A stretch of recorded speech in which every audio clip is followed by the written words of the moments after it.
দেখে বুঝতে পারছো না এটা কেমন রেসিপি? হ্যাঁ, এটা একাভাজি রেসিপি।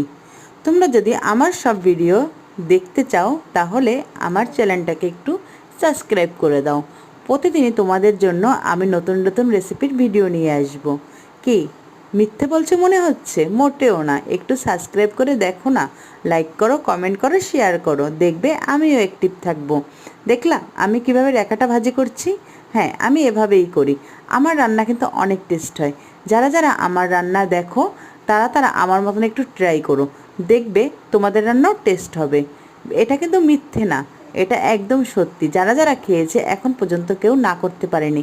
নিজের প্রশংসা করছি বলে নিজেকে অনেক গর্ব মনে হচ্ছে সেটা না, এটা সত্যি, তাই তোমাদেরকে একটু শেয়ার করলাম।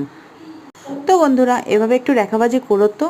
ডিম দিয়ে পেঁয়াজ কাঁচা লঙ্কা ভেজে ডিম ঝুরি ঝুরি করে আর রেখাটাকে কুচি কুচি করে কেটে তারপরে একটু মিশিয়ে বাস একদম লাল লাল করে ভাজা ভাজা করে নাও। তারপরে বেশ খানিকটু একটু ঢেকে দাও, দেখবে যে এটা দিয়ে তেল ছেড়ে গেছে। আমি পরিমাণে জলটা একটু কমই দিই, কারণ জলে না সেদ্ধ করে তেলে সেদ্ধ করলে তার খাবারটা কিন্তু বেশি টেস্ট হয়। হ্যাঁ, তার আবার কিন্তু ব্যাড এফেক্টও আছে, কারণ রোগ হবে, তোমার পেট ব্যথা করবে, বুক ব্যথা করবে, ডাক্তারখানা যেতে হবে। তো হোক না, জীবন আর কয়দিনের, ভালো মন্দ খাবো, এভাবে রান্না করব, হয় ব্যথা হোক, পরে ডাক্তার দেখিয়ে নেব। কি ঠিক আছে তো? বলতে বলতে কিন্তু আমার রান্নাটা হয়ে গেছে।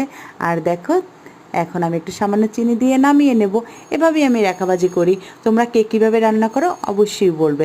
আর আমারটা যদি তোমাদের পছন্দ হয় তাহলে ট্রাই করে খেয়ে বলবে।